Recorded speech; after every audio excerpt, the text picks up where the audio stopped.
a este segundo desayuno de Tú a Tú, dentro de la iniciativa Alumni Agers. El objetivo de este desayuno es conectar a los profesionales que nos dedicamos a la gerencia de riesgos y seguros. Además, crear un espacio en el que podamos compartir distintas visiones y opiniones, además de experiencias tanto personales como profesionales. Hoy contamos con Patricia Puerta, General Manager de QBI, y con Marta Vega, responsable de riesgos y seguros en Exodum. Para Agers es un lujo poder contar con estas dos profesionales referentes en el sector, además de conocer un poco más a Patricia, su trabajo en QBI y su opinión sobre distintos temas de actualidad. Esperamos que disfrutéis mucho de esta sesión. Bueno, pues entonces viniste con 18 años a Madrid, ¿y en qué facultad estudiaste y qué estudiaste? Pues estudié Derecho en la Complutense y cuando estaba terminando la carrera, mi generación se puso muy de moda, estudiar entonces era prevención de riesgos laborales y todo el mundo decidió especializarse en lo mismo. Entonces yo decía, bueno, si todos nos especializamos lo mismo, difícilmente vamos a encontrar una oportunidad laboral. Y coincidió que la Complutense hacía una feria de másters entonces en el campus de Somosaguas y mis padres estaban justo pasando el fin de semana en Madrid visitándonos porque todos los hermanos hemos estudiado aquí. Y le dije, venga, pues acompañarme y vamos a ver lo que hay por ahí, porque mi idea era sobre todo eso, especializarme. Y cuando llegamos, que fue un poco el accidente, ¿no?, por el que llegué al sector, ¿no?, lo que nos suele pasar a casi todos, el primer stand que había en la feria era de la Fundación Mafre. Y entonces mi padre, recuerdo que me dijo, el abogado que más dinero gana de Almería trabaja con compañías aseguradoras. Y yo no soy una persona especialmente ambiciosa en cuanto al dinero, pero sí que lo que quería es una persona absolutamente pragmática y lo que quería era encontrar una oportunidad laboral pronto, no contaba con ningún contacto en Madrid, o sea, empezaba desde cero básicamente, y lo que quería era encontrar una oportunidad laboral y entrar en un sector que realmente pudiera progresar. Así que, y si además se ganaba dinero, pues oye, pues mejor que no fuera. Así que pues estudié el máster de la Fundación Mafre y a partir de ahí ya pues arranqué mi carrera profesional en el sector. Y qué bien te ha ido, Patricia, la verdad, porque además se nota que te gusta. Me encanta, soy una apasionada del sector. Pues sí, todos entramos por accidente, pero ¿cómo le transmites a tus hijas el trabajo? Quiero decir, ¿les gusta? ¿Quieren seguir tus pasos? ¿Sienten esa pasión que sientes tú? Obviamente no, porque tiene 10 y 13 años y no entiende muy bien el seguro, pero bueno, a mí nada me gustaría más que pudieran trabajar en el sector asegurador. O sea, creo que es un sector que ofrece muchísimas oportunidades, que está bien remunerado, que hay una filosofía de cuidar a los empleados, de generar oportunidades de carrera. O sea, hay tanto por ofrecer a la gente que se incorpora al sector. Pues trabajamos en los mejores edificios, en las mejores ciudades, con muchísimas comodidades y en un entorno que estás continuamente reciclándote y aprendiendo de la gente que te rodea y de las oportunidades que van surgiendo. Así que me encantaría que trabajaran en el sector, pero ahora piensan más en ser una pintora y la otra estrella del rock. Así que estamos un poco lejos. Es verdad, Patricia. Y una temporadita que sigan así, que no está mal. No está mal tener este tipo de sueños. Bueno, y hablando de niños que después serán jóvenes, ¿tú cómo ves el papel de los jóvenes en el sector? A ver, el papel de los jóvenes es absolutamente crucial y yo creo que hay una oportunidad ahora tremenda para que la gente joven se especialice, se prepare y se cree un pool de talento muy potente, porque al final todas las compañías que estamos experimentando, la falta de talento, la falta de encontrar a la gente adecuada en los procesos de selección que abrimos. Y la gente joven tiene ahí un papel absolutamente crucial. Sí que es cierto que la gente joven, por lo menos en nuestra experiencia, que entra en el sector asegurador, pues se queda fascinada porque es cierto que todos llegamos por accidente, pero nadie nos vamos del sector asegurador. Aquí nos quedamos. Y es un sector que atrae muchísimo, que gusta y que, como decía antes, que da muchísimas facilidades y una oportunidad de carrera absolutamente espectacular. Así que... Desde QBE creo que os estáis involucrando mucho en que entre talento joven y que haya apetito, ¿no?, entre los jóvenes. ¿Qué hacéis dentro de QBE para atraer a este colectivo? Bueno, en QBE iniciamos hace un par de años a la vista de que, pues esa falta de talento, ¿no?, de que además hemos crecido muchísimo en los últimos 3 años, hemos duplicado el volumen de negocio, la plantilla, Bueno, pues si nos seguís en redes veréis que estamos constantemente contratando gente y nos costaba mucho encontrar gente, sobre todo la gente más joven. Así que lo que hicimos fue cerramos una serie de acuerdos de colaboración con varias universidades, con escuelas de negocios, y empezamos a incorporar becarios y a crear nuestro propio pool de talento. Y bueno, pues el mes de abril, por ejemplo, incorporamos ya 4 becarios de manera permanente a la plantilla y bueno, pues la verdad que es una satisfacción, porque sí que es cierto que hace unos años se escuchaba mucho cuando empezabas a contratar gente joven, se oía mucho todo ese mensaje, a lo mejor un poco, diría, peyorativo hacia la gente joven, ¿no? De los ninis, la gente realmente no viene con ganas de trabajar, es una filosofía completamente diferente. Y yo, honestamente, no puedo estar más en desacuerdo. La gente joven con la que trabajo es gente que tiene muchísimas ganas, tiene una ambición sanísima de crecer, ponen todo su empeño en hacerlo de la mejor manera posible, muestra un entusiasmo, porque al final esto es cuestión de actitud también, un entusiasmo tremendo en todo lo que hacen. Y es sanísimo tener a mucha gente joven con ganas de crecer y de sembrar, pues eso, de sentar las bases, ¿no?, de lo que serán las próximas generaciones de líderes del sector asegurador. Así que en ese sentido sí que le estamos apoyando. También vamos a hablar a la universidad. Tenemos, bueno, pues a Carmen Bravo, que es nuestra responsable de People, Alfonso Conde, nuestro director de mercado, que seguro que casi todos los que atendiendo la sesión lo conocen. También, bueno, pues hacen un papel muy importante de hablar en la universidad y de contarle a los jóvenes, oye, en qué consiste eso que hacemos en el seguro, y especialmente en el gran riesgo industrial, que no va solo de asegurar tu coche, tu casa y tu seguro de vida de accidentes, sino que hay mucho más recorrido, obviamente. Pues da muchas ganas de trabajar en QBE, la verdad, Patricia. Me parece muy interesante. Gracias. Pues tenemos un par de preguntitas. La verdad es que no sé quién las ha hecho, pero te las voy a hacer yo. Son 2 de nuestros participantes y nos dicen, estando QBE en plena expansión, ¿qué elementos del talento son los más influyentes para la atracción de este talento? Bueno, pues para atraer talento, a ver, yo creo que lo primero que es una cuestión de conocer lo que necesita la gente, ¿no? Porque hay muchas veces como cuando lanzas un producto y no le has preguntado a tus clientes realmente qué es lo que quieren o lo que necesitan, ¿no? Pues esto es igual, cuando quieres atraer el talento, lo que necesitas saber es qué quiere la gente, qué es lo que esperan de ti como compañía, qué es lo que van a encontrar cuando vayan a QBE. Y en esa relación un poco de empatía, lo que hacemos también es tratar de ofrecer aquello que queremos para nosotros. Pues tenemos, por ejemplo, en QBE tenemos, no lo sé, a lo mejor me equivoco, pero creo que tenemos uno de los esquemas de trabajo flexible, más flexibles, valga la redundancia, del mercado. Nosotros vamos 2 días a la semana a la oficina, luego tenemos mediodía a la semana, una serie de horas flexibles que tú puedes cambiar en función de eso una semana, pues lo que sé, tienes que dedicarte a algún tema familiar. Podemos estar fuera de la oficina hasta 4 semanas teletrabajando desde otra ubicación, incluso en otro país. Bueno, beneficios sociales magníficos, buenas remuneraciones, que también es obviamente muy importante. Bueno, contamos, pero sobre todo con un esquema absolutamente flexible, porque también hay muchas conversaciones en el mercado, ahora que hay una tendencia, sobre todo se habla de las compañías americanas, ¿no?, que están regulando un poco con el teletrabajo y diciendo, oye, pues ahora es mejor volver a la oficina porque se es menos productivo. Yo siempre digo que el que no se adapta a la manera de trabajar de QBE porque no es lo suficientemente responsable, pues a lo mejor no merece trabajar para QBE. Exactamente. Yo siempre digo, os damos todo, pero vosotros tenéis que darlo todo también. Es una relación, esto es como el amor, esto es una relación de reciprocidad. Y bueno, pues es lo que tratamos de hacer y sobre todo tener el mejor ambiente de trabajo, porque a todos nos gusta ir a una oficina pues donde estemos encantados de trabajar. Así que querer al final para los demás lo mismo que quieres para ti. Pues es una maravilla cómo hablas de la compañía en la que trabajas y a lo mejor sirve incluso de ejemplo para otras compañías, ¿no? Seguir el modelo de QBE, que me parece maravilloso. Sea buenísimo.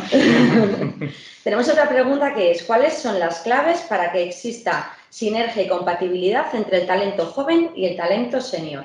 Buena pregunta. Buena pregunta, sí, sin duda.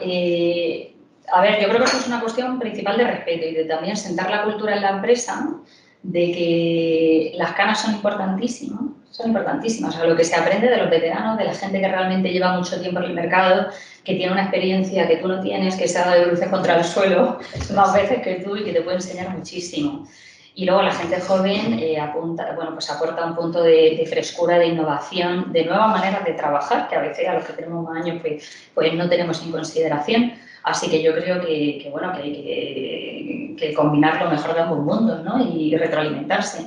Nosotros, bueno, pues nos centramos mucho en el que se puso de moda hace unos años, que es el reverse mentoring, que es no siempre que te tenga que hacer mentoring una persona con más experiencia. Me gusta muchísimo hablar con la gente más joven de la oficina porque aprendo muchísimo de ellos. Es que tienen una perspectiva de las cosas que tú no la puedes tener naturalmente porque perteneces a otra generación. Así que, bueno, pues quedarte con lo mejor de quien más sabe por experiencia y de los nuevos que vienen, que tienen ideas fantásticas y que hay que respetar también mucho el talento joven. Porque hace poco me preguntaba bueno, una persona muy cercana a vosotros me preguntaba sobre las dificultades que has tenido para llegar a tu posición, por ejemplo, siendo mujer. Y yo siempre digo que me he encontrado con más dificultades por ser joven con puestos de responsabilidad que por ser mujer. Porque parece que en ocasiones no tienes la credibilidad necesaria porque no has vivido lo necesario. A lo mejor puedes hacer un trabajo extraordinario porque tienes la preparación, el conocimiento para hacerlo bien. Así que yo creo que todos esos tabús hay que eliminarlos y que hay gente joven valiosísima, hay gente senior que te puede aportar una barbaridad y que más da que sea hombre o mujer. Al final, los hombres tienen cosas buenísimas, las mujeres tienen cosas buenísimas. Hay que aprovechar lo mejor de todos. Lo mejor de todos y las sinergias entre jóvenes, absolutamente, más mayores, hombres y mujeres. Eso es. Pues ahora que nos has hablado de tu puesto de dirección, ¿tú has querido ser siempre una directora, estar en un puesto de alta dirección? ¿Y en qué momento te das cuenta? Pregunto, si alguna vez no afirmo, si algún sí. ¿Y en qué momento te das cuenta de que vales para un puesto tan alto como el que tienes? Bueno, nunca es una pregunta curiosa. Yo nunca había pensado que iba a llegar donde estoy, no porque pensara que no podía hacerlo bien para llegar a esta posición, sino porque yo nunca he pensado en quiero X posición. No sé, yo creo que le pasa a mucha más gente. Yo tengo una manera de pensar un poco simplista, quizás, pero nunca he tenido una estrategia en mi cabeza de decir en X años quiero llegar a desempeñar determinado rol y quiero ganar tanto dinero y quiero que mi tarjeta de visita ponga esto. La verdad es que las circunstancias me han llevado a donde estoy hoy. De hecho, creo que nunca he aplicado a un puesto de trabajo. Sí que he tenido mucha evolución en las firmas en las que he estado, he tenido muchos puestos diferentes donde he estado, pero sí porque he estado rodeada de gente que enseguida ha apreciado que yo soy una persona que me gusta mucho lo difícil y los retos. Y que cuando hay un puesto que ya lo tengo medianamente dominado, pues eso, pues a lo mejor me aburre un poco más, porque necesito la adrenalina de enfrentarme a lo difícil y a algo que me cueste un esfuerzo, ¿no? Entonces sí que es cierto que está rodeada de gente que cuando han visto que era el momento para dar el siguiente paso, me han ofrecido el siguiente paso. Así que yo no apliqué al puesto que tengo hoy, fue un puesto que me ofrecieron en un momento dado y como me ha pasado siempre dije, bueno, pues ¿por qué no? Sí, ¿qué puede pasar malo? ¿Qué es lo peor? ¿Que no lo hagas bien y que te despidan? O sea, realmente realmente lo peor que te puede pasar y cuando, bueno, pues te va la marcha y te gusta pasarlo bien y como tú decías, y yo sé que más tarde pasa exactamente igual, pero me gusta muchísimo el sector, nos encanta y que disfrutamos muchísimo lo que hacemos, pues dices, oye, ¿y por qué no? Pues vamos a por lo siguiente. Vamos, y no dudo que esto no va a ser lo último que haga. O sea, me quedan muchísimas cosas para hacer, no sé dónde ni cómo, ni espero que sean QB, obviamente. Pero bueno, muchísimas cosas por hacer, sin duda.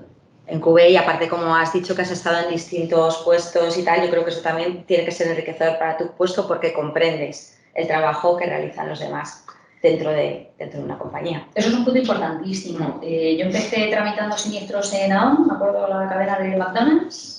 Luego estuve grabando pólizas en un departamento de administración, he hecho credit control, he hecho mercado, he hecho muchísimas cosas dentro de... Casi toda mi trayectoria, verdad que he estado centrada en la parte técnica de suscripción, sobre todo responsabilidad civil. Pero sí que es verdad lo que tú dices, que por eso es tan importante lo que hacen ya muchas empresas de esos planes de gente joven que pueden tener una experiencia en distintas unidades del negocio, porque al final la suscripción es lo que más se ve y es lo que, ¿no? Los suscriptores son los que tocan la campana cuando hacen un negocio, que da muchísima visibilidad y son como las estrellas del negocio, pero las pólizas se tienen que emitir, los siniestros se tienen que gestionar, hay que hacer todo, todos son igual de importantes en una compañía de seguros. Está claro. Así que, bueno, tener esa visión completa yo creo que sí que es muy enriquecedor. Me has hecho ilusión lo que has dicho, porque yo también empecé tramitadora de siniestros en Mars. Y la verdad es que a día de hoy todavía me parece que ha sido súper enriquecedora esa experiencia y que además es donde más se aprende. Bueno, es una escuela fabulosa, sí. Claro. Sí, sí. Y Patricia, ¿cuál ha sido la decisión más difícil o complicada que has tenido que tomar en toda tu carrera profesional? Pues buena pregunta también. A ver, la decisión más difícil, pues obviamente he tomado muchas decisiones difíciles, pero yo creo que fue cuando, bueno, pues llevaba muchos años en XL, estaba en una posición muy cómoda, con un equipo magnífico, súper a gusto, y me surge la oportunidad de abrir con otra persona, con José Enrique Iglesias, la oficina de Catlin en Madrid. Y en ese momento yo estaba embarazada de 8 meses. Y mi marido decidiendo que estaba cansado de lo que hacía en su carrera profesional, que quería dejarlo todo y montar una startup. Así que era lo bebé. Y bueno, y alguna circunstancia más que se dio también en el camino. Entonces, claro, llega ese momento que le pasa a muchas mujeres que tienen que decidir entre soy una madre súper responsable, me dedico a mis hijos, me dedico a lo importante, lo primero, y dejo pasar esta oportunidad y ya me encarrilaré después.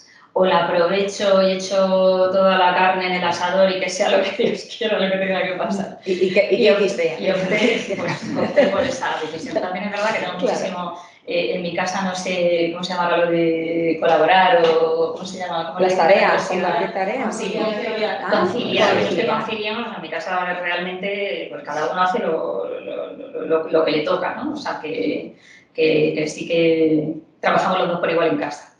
Pero sí, fue una decisión muy difícil por ese sentimiento de culpabilidad permanente que tenemos las madres, sobre todo, y las mujeres en general, bueno, a lo mejor no debería estar aquí, debería estar haciendo otra cosa, debería dedicarme más a mi familia. Y fue muy difícil.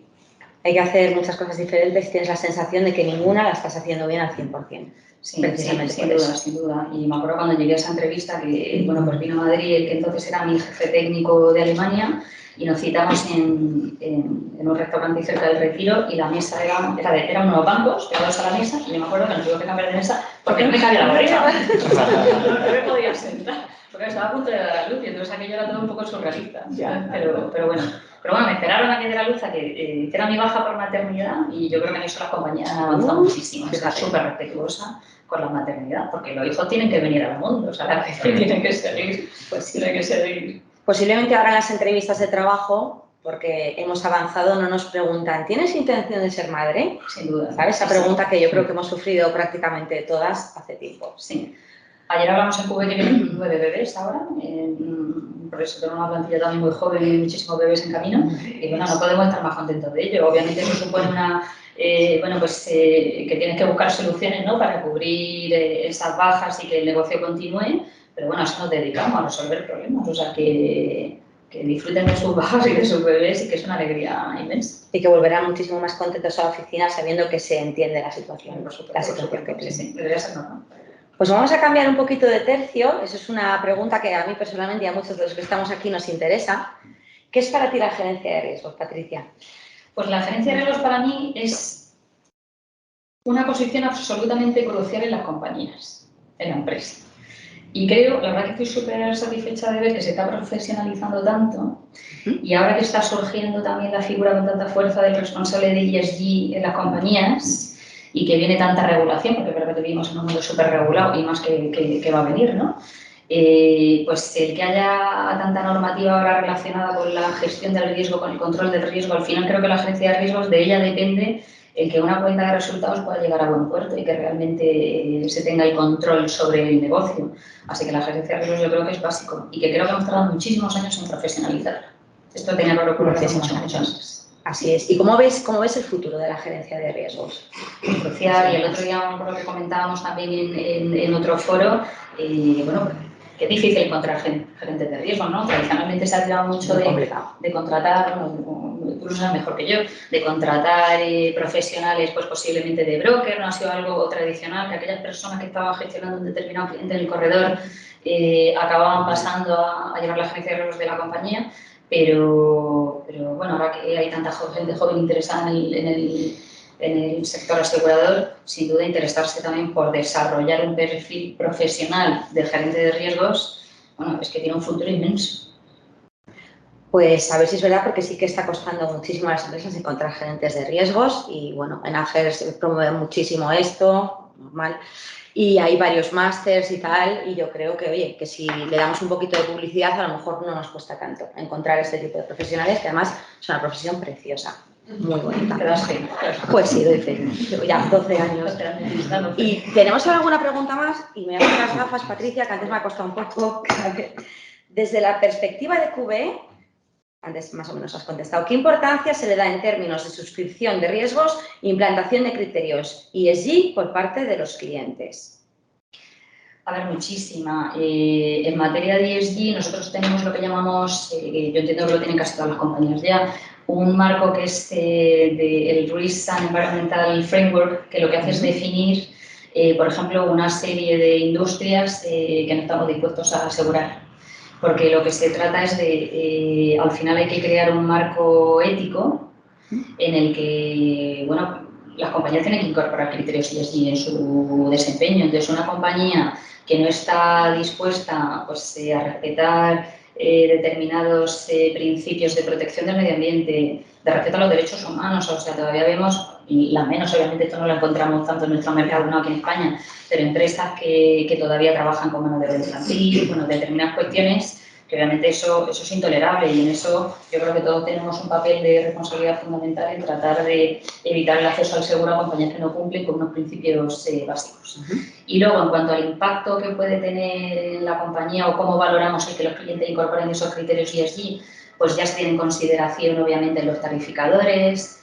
Nosotros montamos esta es una iniciativa que viene de Sydney, del grupo del 2016, nosotros la implementamos en España en el 2019, que es Premiums for Good, que lo que hacemos es darle la posibilidad a los clientes de que cuando pagan su prima de seguro, esa prima nos admitan a que nosotros, bueno, den su conformidad, que nosotros la invertamos en fondos sostenibles, en fondos socialmente responsables. No tiene ningún coste para el cliente porque al final el riesgo de la inversión lo asume obviamente QBE, porque QBE decide dónde hace esa inversión. Pero al final del ejercicio lo que hacemos es trasladar al cliente una memoria donde con cara y ojos se traduce en qué proyectos estamos invirtiendo esas primas de seguro. Y yo creo que bueno, pues todos tenemos un papel importantísimo en, insisto, no solo en materia, cuando hablamos de ESG parece que estamos hablando solo de medio ambiente, pero es que tiene implicaciones de gobernanza, bueno, pues de contribuir, ¿no?, a la sociedad también en la que operas. Y nuestros clientes obviamente tienen que desarrollar también su actividad en esa línea. Todos tenemos que poner de nuestra parte, Patricia. ¿Y cuál es tu visión sobre la digitalización del sector asegurador y la implicación que tendrá la irrupción de la inteligencia artificial en cuanto a nuevos riesgos y también su impacto en el mundo asegurador? Pues, bueno, una pregunta muy de moda ahora, ¿no? Porque sí, la digitalización, obviamente, llevamos ya muchos años hablando de digitalización. En cuanto a la inteligencia artificial, hace muchos años que tenemos ya la inteligencia artificial integrada en nuestros sistemas y en nuestra manera de operar.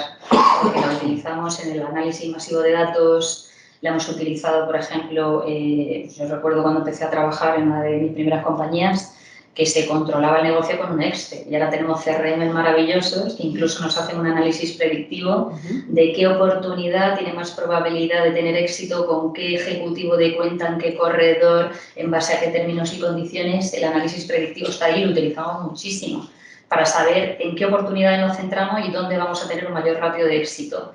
Se utilizan los chatbots de las compañías generalistas, por ejemplo, en servicios digitales de atención al cliente. La inteligencia artificial ya está ahí. O sea, no me rollo más. No es que no te enrolles, es que me estaba dando cuenta que todo el mundo pregunta por lo mismo, así que sí, enróllate. Bueno, está muy de moda, pero porque yo creo que el tema, o sea, la cuestión importante es la inteligencia artificial generativa, que es la que ha surgido ahora y que está muy de moda con la aparición de ChatGPT, que eso es distinto, que eso es como a través del análisis masivo de datos en 15 segundos te creo un texto o una imagen que parece creado por un humano. Hace unas semanas en Egrea yo estuve hablando de inteligencia artificial y lo que hice fue, dije, bueno, pues me voy a descargar ChatGPT, ¿no? Si vamos a hablar de esto, tendré que saber de qué va. Y entonces metí el tema del que íbamos a hablar en Egrea. Y entonces me dio un texto que yo podía haber ido allí, contar ese texto y hubiera quedado fenomenal. Y hubiera hecho el trabajo que se supone que estaban esperando que yo hiciera. Así que obviamente eso tendrá un impacto en las funciones que ahora desempeñamos, pero es cierto que hay cosas que la inteligencia artificial no puede suplir, ¿no? Que es cómo comunicas, cómo puedes persuadir, cómo puedes influir en la gente o cómo puedes hacer otras muchísimas cosas que una máquina obviamente no puede hacer y que sí lo puede hacer una persona. Pero esa inteligencia artificial generativa obviamente tendrá un impacto en el sector asegurador. Y yo creo que bien empleada, la inteligencia artificial tiene muchísimo que ofrecernos. Cuando surgió Internet, bueno, había quien vaticinaba el apocalipsis y que esto era el fin de la humanidad porque la Internet ha hecho que la economía evolucione a un ritmo desenfrenado y nos ayuda muchísimo en nuestro día a día. Pero sí que es cierto que lo que necesitamos es marcar un marco ético y jurídico que delimite, igual que cómo se utiliza Internet, cómo se utiliza la inteligencia artificial. Y luego la siguiente pregunta, que es cómo podemos preparar a las empresas para los cambios derivados de la inteligencia artificial. Pues con ese marco ético, yo creo que las compañías, nosotros, bueno, pues ya hemos recibido muchísimos mensajes en ese sentido.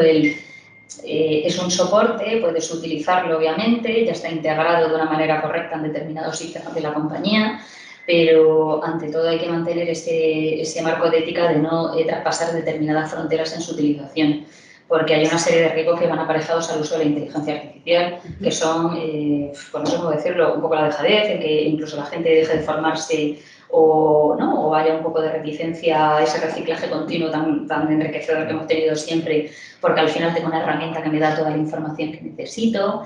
Puede tener un impacto en el empleo, obviamente. El otro día leía en Financial Times que decían que se espera que 300 millones de puestos sean reemplazados por la inteligencia artificial en el mundo y que el PIB de la economía mundial se acelere su crecimiento en un 7% solo con el uso de la inteligencia artificial. Pero también es cierto que cuando surgió la primera revolución industrial, todo el mundo pensaba que con la introducción de las máquinas en los procesos productivos las personas no iban a ser necesarias y eso lo que hizo fue generar que la economía evolucionara más rápido, que las empresas tuvieran más ingresos y que por lo tanto tuvieran más gente a la que contratar. Así que yo creo que no hay que verlo desde un prisma negativo de esto es el fin, sino lo que hay que hacer y en las empresas lo que tienen que hacer es, oye, utilizo la inteligencia artificial, pero voy a hacerlo de una manera ética, correcta y garantizando que se cumpla bueno, pues una serie de normas no que hay que sobrepasar. Pues vamos a ver qué nos pregunta por aquí Patricia. En tu opinión, ¿cuáles serán los principales impactos de la digitalización, otra vez la incorporación de soluciones de inteligencia artificial, en los seguros para el sector de la movilidad?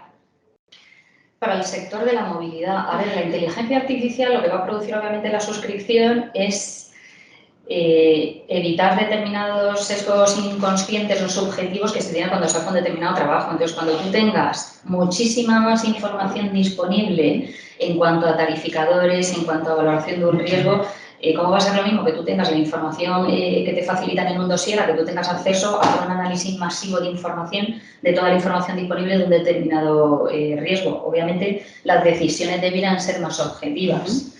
Otra cosa que hay mucha polémica en torno a ello es ¿qué pasa si el algoritmo que te está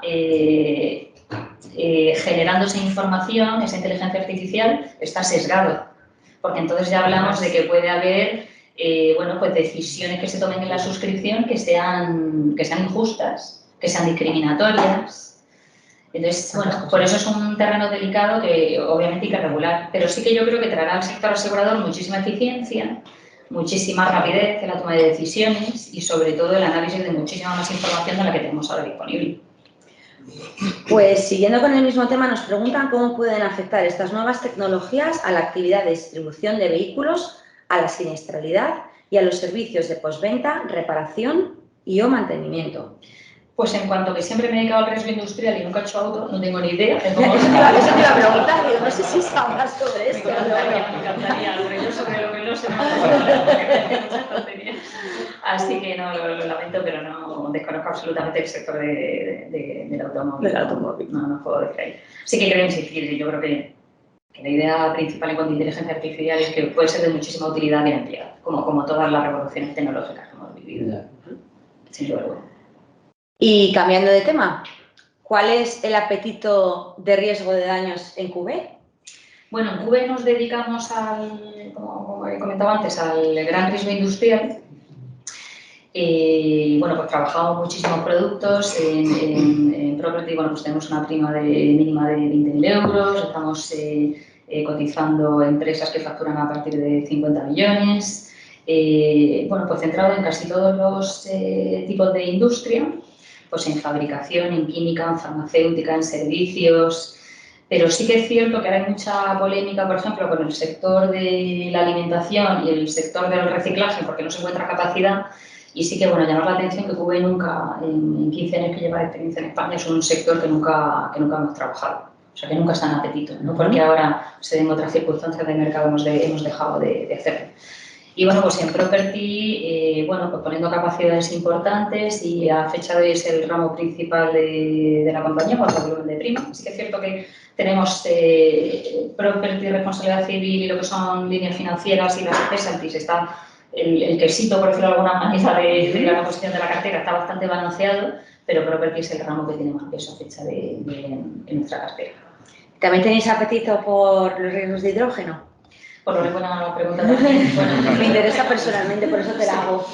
Que no esté en el guión. Sí, bueno, en cuanto al hidrógeno, en España estamos trabajando en el desarrollo, llevamos ya un año trabajando en ello, porque lo tenemos ya la verdad que muy enfocado, en el desarrollo de una industria vertical de energías renovables. Recientemente, bueno, la semana pasada se ha nombrado a Paloma de Campo como responsable de Europa para montar la iniciativa, un hub de expertise de ese segmento de negocio, de esa industria, desde España para toda Europa. Y bueno, próximamente tenemos una reunión en Madrid para seguir afinando el proyecto, así que pues yo te ofrezco que te vengas a nuestra reunión porque será interesantísimo. Van a venir los máximos responsables de renovables del grupo a Madrid. Y bueno, pues sería interesantísimo también que puedas compartir tu experiencia y como cliente, ¿no? Tus inquietudes me encantaría ir a escuchar y sobre todo a plantear los problemas que estamos teniendo por empezar a dedicarnos al hidrógeno, que parece que da un poquito de miedo en el mercado asegurador y supongo que en todas partes.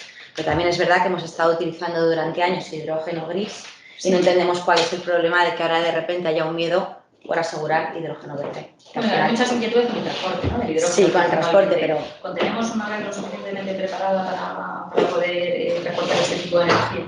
Pero sí, sin duda, bueno, es un tema que estamos analizando y encantadísima de que nos acompañes en esa cita. Ahí estaré, Patricia, en septiembre te aseguro que allí estaré. Voy a hacer una pequeña pausa por si alguno queréis hacer una pregunta a Patricia, los que estáis aquí, los que estáis a través de la pantalla. Hay muchísima gente conectada. Hay un montón de gente. Sí, hay muchísima gente conectada.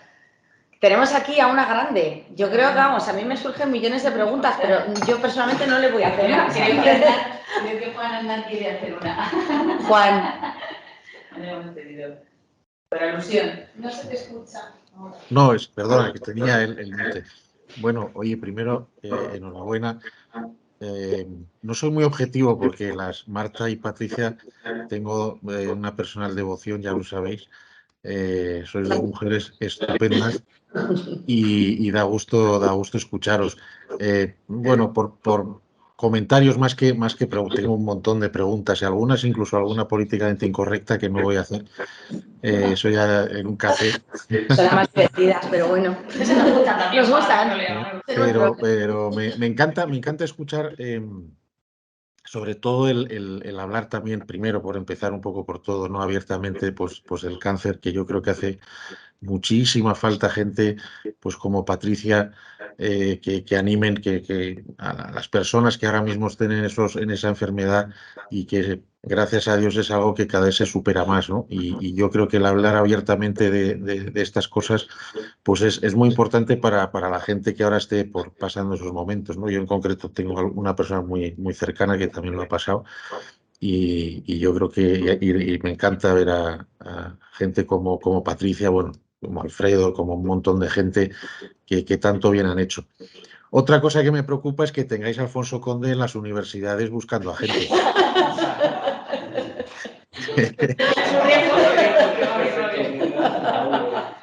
Eso, no sé si con todo mi cariño para Alfonso, y seguro que atraerá un montón de gente, somos muy buenos amigos.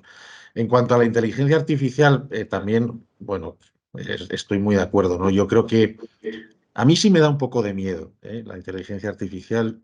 Yo creo que por ahora no ha llegado al momento en que tome decisiones, ¿no? No sé si ese momento llegará. Si ese momento llega, no sé, ya sí que me da más repelús, vamos a decir, la IA, ¿no? Inteligencia artificial llevamos muchos años utilizándolo, ¿no? Desde el mismo navegador del automóvil a un montón de cosas que ya llevamos años usándola. Pero a veces es verdad que claro, cuando hablamos desde Europa o países occidentales donde podemos establecer una regulación, sobre todo ética y de ciertos límites que no pueda traspasar, pues está bien, ¿no? El problema es que luego el mundo es muy grande y por desgracia pues se suele utilizar de otra forma. Y bueno, pues a lo mejor una pregunta, Patricia, ¿cómo ves? A ver, es un poquito, en fin, parece que el mercado, sobre todo en la parte de responsabilidad civil, se empieza un poco a estabilizar en primas. ¿Cómo estás viendo el mercado, ¿no? Luego también, bueno, a veces yo ya tengo unos años ya también de experiencia en el sector. Las compañías antiguamente nos comportábamos de otra forma, hoy en día pues nos comportamos de otra, me refiero sobre todo cuando estamos en coaseguros, liderando pólizas, en fin, a mí me da la sensación un poco de que ahora esto es no sé cómo llamarlo, porque como no se puede decir esa palabra, bueno, una merienda de lo que sea.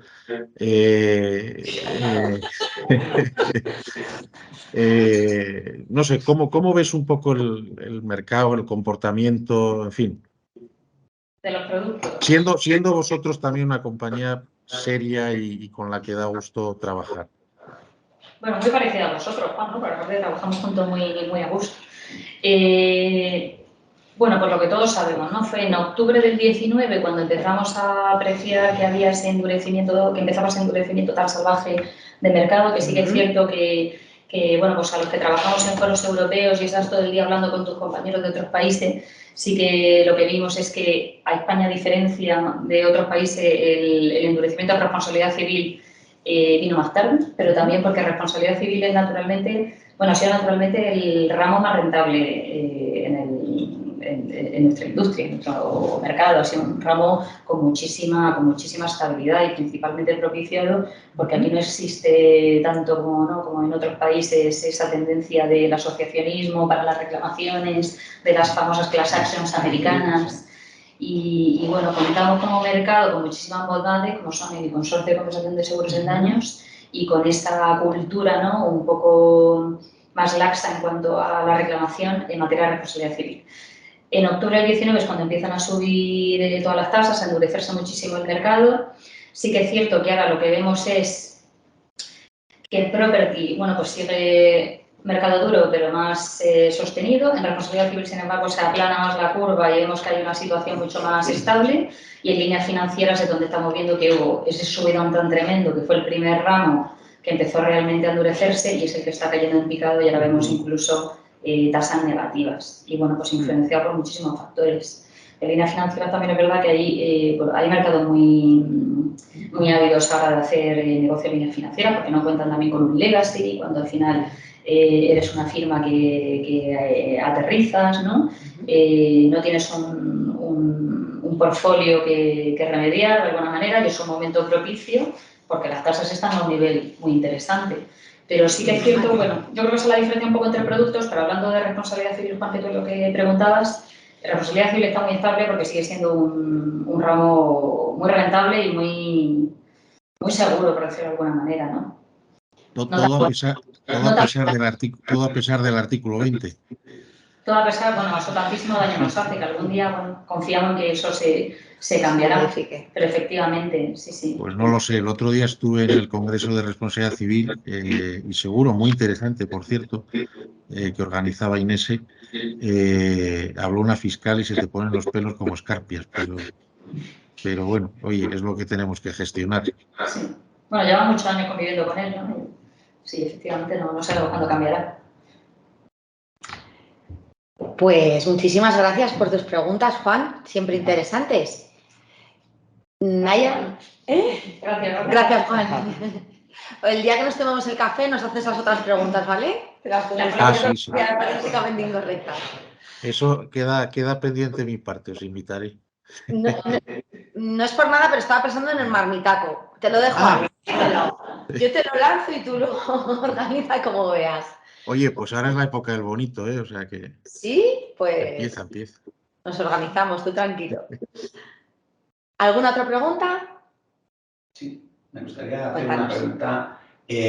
Antes has hablado, ¿no?, de pues, lo que el ESG, ¿no?, va a revolucionar totalmente. Yo creo que nos viene bien, ¿no?, tener un marco, ¿no?, y un norte pues, para hacia dónde ir en la gerencia global de riesgos en toda la sociedad, ¿no? Y que lo aproveche para transformarse, va a tener bastantes ventajas competitivas. Y yo creo que ahí el gerente de riesgos y toda la profesión tiene mucho que aportar ahí, ¿no?, en esos gaps que hay para realmente hacer esa sostenibilidad rentable, ¿no? Entonces, una de las primeras cosas que ha surgido también en el sector, ¿no?, pues es, como comentabas, ¿no?, pues que también casi hasta que obligan a determinadas actividades, porque esto va en toda la cadena de valor, ¿no?, determinadas actividades, pues entre comillas, prescindir de ellas porque son actividades que van en contra de esta sostenibilidad, de estos derechos humanos o de ese CO2, ¿no?, esas emisiones, ¿no?, con los combustibles fósiles y todo esto, ¿no? Entonces, claro, va a haber que, por así decirlo, determinadas actividades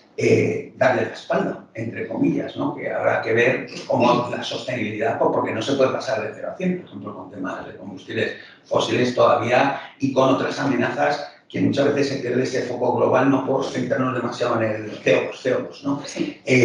Y la sostenibilidad es muchísimo más, ¿no? Entonces, lo que sí que veo es que, por ejemplo, es eso, se está hablando de abandonar esas actividades que van un poco en contra de esa sostenibilidad y luego, por otro lado, pues veo un poco, no incongruencia, pero un poco no intentar ver esa necesidad de que otras actividades que sí que van directamente relacionadas pues, con la sostenibilidad, como lo que es todo el tema del reciclaje, todo el tema de gestión de residuos, algunas actividades, incluso por las de alimentación, ¿no?, por comentar lo que has dicho. Pero luego muchas más que a lo mejor que no estén ahí en esa parte de, oye, es que no lo aseguro porque dentro de mi sostenibilidad, oye, si sé que esto me va a dar pérdidas, no lo puedo asegurar, ¿no? No sé si tenéis también, o habéis pensado lo que vais un poquito más allá, en decir, oye, mira, esto igual que el otro lo tengo que dar de lado, vamos a dar una oportunidad, pero claro, con determinadas condiciones. Por ejemplo, pues esto que son riesgos que son reales, ¿no?, pero que son necesarios para que nuestra sociedad avance. Y si queremos que haya una economía circular, pues tendremos que tener empresas que reciclen y para que fomenten, si saben que no van a tener seguro, muchas, es que yo lo conozco bastante en el sector y directamente no entran esos inversores a hacer esas determinadas inversiones, ¿no?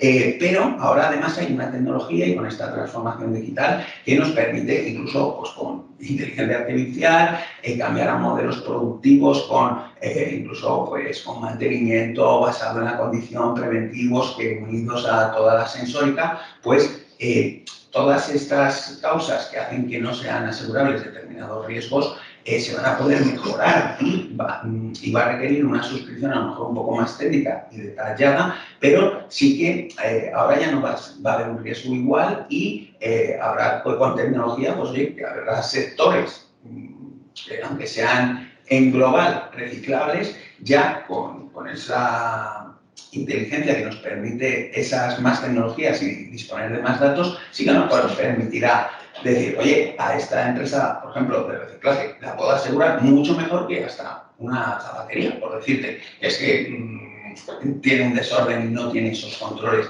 Y esta otra, que sea a lo mejor a nivel sectorial, pues oye, no puedo abordarlo porque me da pérdidas, pero viéndolo concretamente y dentro de esa transformación y esa sostenibilidad, y luego también que la cuenta de resultados va a haber que valorar todas estas acciones, el peso que tienen y la traducción que tienen ya a nivel global.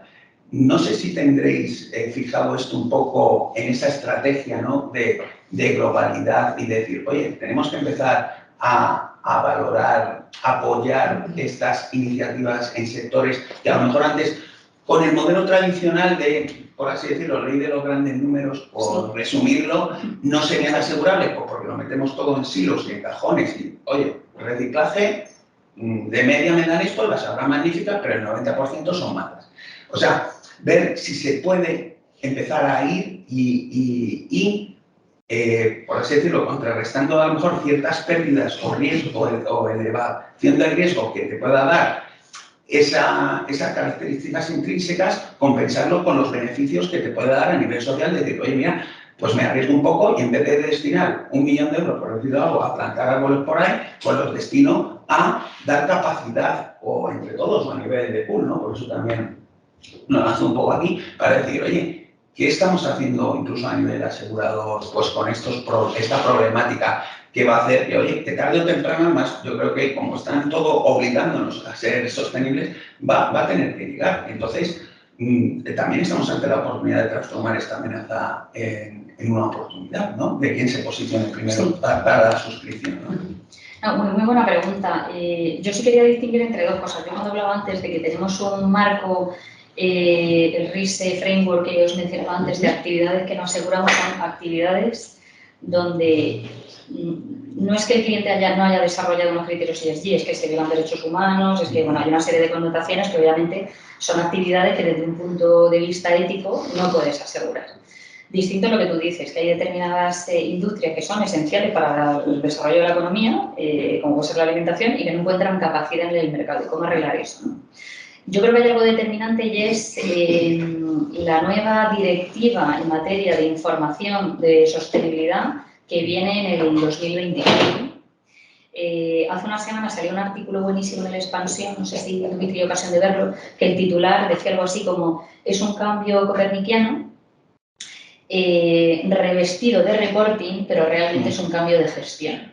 Porque lo que hace es establecer una serie de criterios que las compañías, de los que van a tener que informar, pero porque necesariamente los van a tener que cumplir. O sea que va a afectar a que las compañías tengan que cumplir con una serie de requisitos de actividades en su gestión y su gobernanza, en su gestión de las personas, en su manera de desarrollar el negocio. ¿Qué ocurre? Que el que se ponga en marcha una directiva así, lo que hace posible es que se incluya cierta objetividad en el tratamiento del ESG. Porque hasta ahora, siempre que hablamos de ESG, todo el mundo dice, está fenomenal, sí, como concepto es maravilloso, pero ¿cómo materializas eso en el terreno? O sea, ¿cómo lo haces tangible? ¿Cómo lo puede valorar una compañía aseguradora? ¿Cómo lo puede poner en marcha un cliente? Y necesariamente esa ley hará que todas las compañías que tengan, creo que son las que tienen más de 500 empleados, me parece que es. 500, bueno, depende luego también, según el sí, no sé si va por volumen, facturación y empleados, me parece que ahora no lo recuerdo bien, pero ya marca unos criterios objetivos y eso es lo que necesitamos aquí, objetividad, de manera que eso te permita como compañía también decir, oye, cuáles son las compañías que realmente están cumpliendo unos requisitos que a pesar de su actividad, pues debamos ofrecer una solución aseguradora y cuáles son las que se van a quedar fuera porque no se adaptan a esos requerimientos. Entonces yo creo que eso va a marcar un antes y un después y será crucial para poder poner orden en ese mundo ESG que ahora vemos muy etéreo.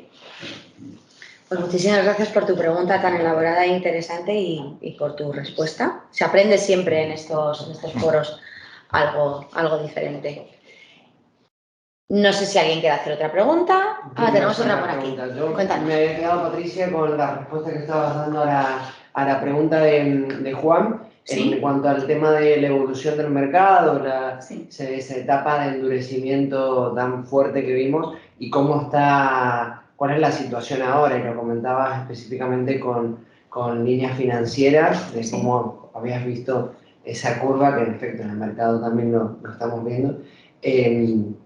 Así que me había quedado, en cuanto a las causas, dijiste por varias causas, que a mí me gustaría conocer más de tu palabra, cuáles son esas causas y cómo crees que va a evolucionar, no solo para líneas financieras, sino también un poco para el resto de líneas, hacia dónde vamos, o sea, en ese, por decirlo, ablandamiento que estamos viendo del mercado más duro al que llegamos por ahí luego de la pandemia y el Brexit, más sumado a lo que ya venía de antes, porque bien lo decías, esto en realidad lo veíamos ya un poco en el 2019, aunque luego las circunstancias hicieron que explotara, pero hacia dónde vamos en ese sentido. Es decir, por ejemplo, creo que el mercado más blando del último tiempo lo tuvimos luego de la crisis. ¿Vamos hacia allá por la crisis que estamos viviendo? ¿Lo ves que va a quedar en un punto más estable? ¿Cuál es tu análisis?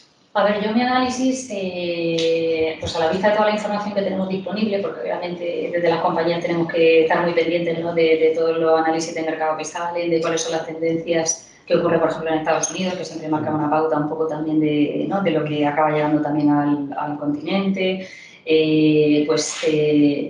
Las tendencias lo que vaticinan un poco es que el mercado sigue en una situación de estabilidad dentro de ser un mercado duro.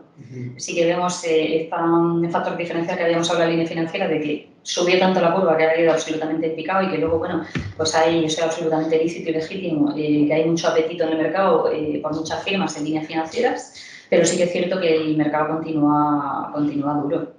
A finales del año pasado fue cuando había atisbos ahí, ¿no?, que se vaticinaba por el mercado y la gente hablaba de, bueno, parece que ya en el 2023 la cosa va a cambiar. Y hemos visto que no ha cambiado. Claro. Que se ha estabilizado en determinadas líneas de negocio, pero sigue siendo un mercado duro. Y yo creo que los factores inherentes detrás son, pues, la altísima inflación, estamos hablando de una menor inversión como consecuencia de los altos tipos de interés, estamos hablando de la estabilidad geopolítica, Jesús, como consecuencia de la guerra en Ucrania. Es que tenemos tantos factores adversos que hacen que la economía sea prudente y sobre todo la tendencia que marca, que yo creo que es el factor fundamental del que todos conocéis, la tendencia que marca el reaseguro. Sí, sí. Al final todos trabajamos con tratados de reaseguro y el reaseguro marca sin duda lo que va a venir. Así que ahora yo creo que sigue siendo un año no muy prudente en el sentido de mercado duro. Más estable, pero... ¿Hacia dónde apuntó? Por ejemplo, la parte de líneas financieras no es algo con lo que trabaje especialmente, pero sí, yo estoy en la parte del sector público, ¿no? Entonces, sí que por ahí tenemos un termómetro en ese sentido con lo que es el apetito por el concurso, lo que son las concurrencias a los concursos en líneas financieras, por ejemplo. Sí. También lo hablo tanto con los especialistas, pero por eso me interesa tu visión. Es paradigmático el cambio respecto a lo que fue el momento del mercado más duro, donde no había cero apetito por el sector público, y ahora en esa parte no digo que se está volviendo un sector refugio como lo ha sido antes, pero es paradigmático. Es cierto que han entrado nuevos operadores al mercado y eso lo hace cambiar, pero eso de que haya nuevos operadores también habla de sí mismo, digamos. Eso sí me gustaría profundizar un poco más. ¿Cuáles creen que son las causas de eso, de que en líneas financieras se haya vivido esa curva? Bueno, obviamente la siniestralidad, ¿no? Se había perdido muchísimo dinero a nivel global en grandes siniestros, en ese tipo de responsabilidades civiles, y eso obviamente ocasiona que hubiera ese endurecimiento tan salvaje, ¿no?, en el ramo, que fue el primero que empezó a tener esos síntomas, además, cuando sufrimos ese cambio que, insisto, en España nosotros vimos a finales del 19. En cuanto a lo que vendrá, pues, a ver, yo no te sé decir exactamente lo que vendrá, obviamente, porque ninguno lo sabemos. Sí, lo que dicen todos los grandes analistas de la materia es que el mercado va a seguir bastante conservador. Las causas, insistir, bueno, pues hay mucho apetito por ese negocio. También es cierto que yo creo que ha habido algo fundamental, ¿no?, que ha marcado un antes y un después, que ha ocurrido a raíz de ese endurecimiento tan salvaje del mercado, que ha sido el que las compañías, los clientes, pues han tomado muchísimas medidas al respecto, han visto que tienen que proteger mejor sus riesgos, hay una calidad de la información que antes no teníamos. He escrito responsabilidad civil durante 18 años y la información que se recibía hace 10 años no tiene que ver con la información que tú recibes ahora para valorar un riesgo, y eso te da mucha certidumbre y mucha seguridad. Entonces, que vayamos hacia un mercado que naturalmente se vaya estabilizando y que sea más blando, obviamente eso tendrá que venir, porque ya hay una adecuación entre la asunción de riesgo que tienes y las tasas que estás aplicando. Ya hay un equilibrio, por decirlo, que antes no existía. Entonces, el escenario debería de ser obviamente más favorable en los próximos años, claro que sí. Que eso pasará, pues claro, no sabemos si vendrá otra pandemia, no sabemos catastrófico cómo funcionará, esperemos que no, esperemos que ya estamos preparados para lo que venga, ¿no? Pero sí que es cierto que bueno, pues, el devenir de los acontecimientos que tengamos obviamente determinarán cuál sea esa tendencia, pero sí debería obviamente de ser un mercado mucho más estable. Muchísimas gracias por la pregunta, muy interesante. Y se nos está comiendo el tiempo, Patricia, así que nada, tengo una pregunta súper importante que hacerte. ¿Sí? Te la voy a hacer ahora mismo, rápidamente. ¿Cuál es tu comida preferida? Uf, a mí me encanta comer, así que, y me gusta muchísimo, yo creo que en eso coincido con Juan, la cuchara. Me encanta. Qué bien, eso vamos a pasar. Y yo te diría, pues no sé, el arroz con bogavante o las verdinas con almejas. Me gusta mucho el guiso y el arroz, me gusta mucho. No, se nota que eres de buen comer y que tienes gusto. Me encanta. Pues, ¿sabes quién es nuestro siguiente invitado en los desayunos de Tú a Tú? No sé si le conocerás. Se llama Pablo Trueba, CEO de Mars. Un poco. Le conoces un poquito, ¿no? Pues, igual que ha hecho Juan contigo, vamos a hacer lo mismo con Pablo. ¿Le dejas una pregunta a Pablo, algo que quieras saber de él Sí, para el próximo desayuno? Muchas cosas de Pablo. Bueno, contar de Pablo, eso sí, que me encanta que sea vuestro próximo invitado, porque además es uno de mis mejores amigos. Y Pablo yo le conocí trabajando en Catlin y me encanta que venga aquí para que todo el mundo le conozca mejor, bueno, atiendan obviamente el desayuno, le conozcáis mejor como persona. Porque a Pablo se le conoce muchísimo como profesional, obviamente todo el mundo sabe que es el CEO de Mars McLennan en España, pero es una persona que de aspecto muy serio, ¿no? Y es una persona divertidísima y es una de las personas que conozco con valores más arraigados, sin duda. Qué importante. Es maravilloso. ¿Y qué pregunta le haría? Pues, a ver, Pablo gestiona un equipo muy numeroso de gente. Lleva, bueno, pues ahora no sé cuánto es, yo creo que llevará ya un par de años con esa responsabilidad. Y es cierto que es una persona que se preocupa muchísimo por las personas, se preocupa muchísimo por su gente. Y como gestiona tantos, pues yo gestiono un equipo ya de casi 100, pero él no me acuerdo cuánto gestiona, pero gestiona unas cuantas personas más. Yo sí que le preguntaría cómo se organiza la agenda, pero que nos dé tips reales. Que nos sirvan, ¿no? Que nos sirvan. ¿Cómo se organiza la agenda para gestionar efectivamente un equipo tan numeroso y para estar al tanto de todo lo que ocurre en su organización? Sin ser intervencionista, porque luego es una persona que trabaja con él y lo conozco, que deja mucha libertad y mucha autonomía para que cada uno haga lo que tenga que hacer, pero sí que es cierto que obviamente como buen profesional está al tanto de todo lo que ocurre en su casa, de lo que tiene que estar al tanto. Así que eso, ¿cómo se organiza? Me encanta, ¿Cómo se organiza? muy Pero eso, interesante. la práctica. Pues Patricia, hemos terminado ya. Ha sido súper enriquecedor, un placer para mí tener el honor de poder entrevistarte. Bueno, y para mí estar contigo.